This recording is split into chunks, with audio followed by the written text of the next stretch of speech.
السلام علیکم۔ آج پیر ہے اور آج سورہ مریم کے دوسرے حصے کے ساتھ آپ کی خدمت میں حاضر ہے۔ سورہ مریم میں کہا جاتا ہے کہ حضرت زکریا اپنے محراب میں اللہ سے یہ گریا کرتے تھے کہ میری کوئی نسل نہیں ہے، میری بیوی بانجھ ہے اور میں بوڑھا ہوں اور میں چاہتا ہوں کہ میری کوئی مولود ہو۔ اس کے لیے وہ سجدہ ریز رہے اللہ کی بارگاہ میں، اور پھر انہیں بشارت ہوئی ایک پاک بچے کی، غلام تک کیا جو حضرت مریم کا غلام ہوگا، جس کا نام یحییٰ ہوگا۔ یہ بہت بڑی بشارت ہے، اور جہاں تک دیکھا جائے یحییٰ نام ایسے بچے کا ہوتا ہے جو کہ بہت زیادہ تندرست، توانا اور دوسرا بہت جلالی ہوتا ہے۔ یہ نام بہت جلالی ہے۔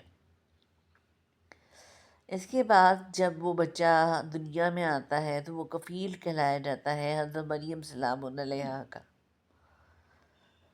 جب یہ بچہ دنیا میں آتا ہے تو اس کی ایک ملاقات ہوتی ہے حضرت مریم سلام علیہا سے، جس میں وہ اپنے حجرے میں ہیں، تو کہا جاتا ہے کہ آپ حجرے میں پردہ لٹکا لیں، کیونکہ انہیں شک پڑتا ہے کہ شاید کوئی بشر کی صورت میں آیا ہے اللہ کا بندہ ان سے ملاقات کے لیے۔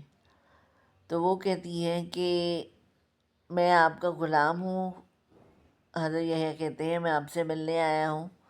تو وہ کہتی ہے مجھے پتہ ہے کہ آپ میرے غلام ہیں، لیکن میرا حکم ہے کہ میں پردے کے پیچھے ہو جاؤں۔ باقی سورہ مریم میں کچھ چیزیں، ایک دو آیات ہیں جو عربی میں کوٹ نہیں کروں گی، اس کے اسکرپٹس آپ کو میں بتا دوں گی جو میرے پاس بک ہے اس سے۔ اس میں ایک چیز ہے کہ حضرت مریم اپنی بلوغت کو جب پہنچی اور جب اپنے سن شباب میں تھی تو ان کی ملاقات کچھ پیغمبروں سے ہوئی، جن میں تھے حضرت ابراہیم علیہ السلام، حضرت نوح علیہ السلام، حضرت یعقوب علیہ السلام، اور اس کے علاوہ حضرت ابراہیم، حضرت یعقوب، حضرت نوح، اور اس کے علاوہ جو ہیں حضرت یحییٰ علیہ السلام۔ اور عورت کے لیے اگر کہا جائے کہ وہ حیادار ہے تو یہ ہمیں حدیث کوٹ ملتی ہے حضرت عائشہ صدیقہ سے، جو حدیث کی کتابیں ہیں۔ حضرت مریم کی قصے میں جو چیز بتائی گئی ہے وہ یہی ہے کہ عورت کا مطلب دل کو راحت پہنچانا ہے مرد کے لیے، اور شہوت زنی بھی ہے، جس کا اس صورت سے منسلک ہو جانا میرے اس چھوٹے سے لیکچر سے، یہ لیسن سے آپ کو پتہ چل جائے گا۔ اور وہ ان سب کے ساتھ میٹ کرتی رہی ہیں۔ جہاں تک بات ہے حضرت یحییٰ علیہ السلام کی، وہ ان کے کفیل رہے ہیں، اور ان سے پہلے ان کے والد ان کے کفیل رہے ہیں، اور یہ ان کے کزن بھی رہے ہیں، جنہوں نے جانے سے پہلے جو اگر آپ کیتھولک ریلیجن میں پڑھیں بہت ہی بکس تو پتہ چلتا ہے کہ اپنے آپ کو ایک آڑے سے کاٹ لیا تھا، جو کہ اللہ کا حکم تھا انہیں کہ اپنے آپ کو ایک آڑے سے کاٹ لو۔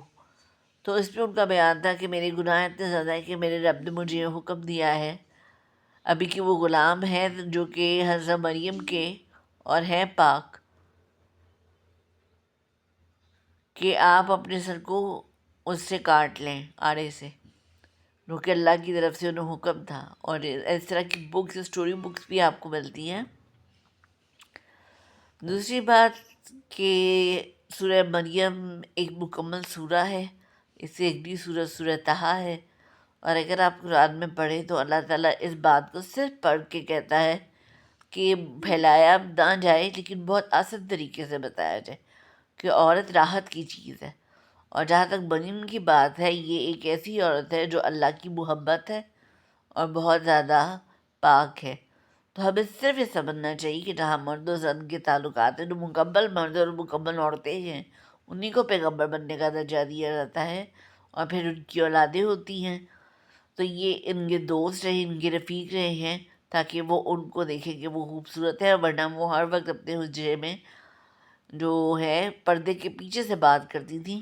تو یہ بس ایک سلسلہ ہے جو اس پہ بتایا گیا ہے۔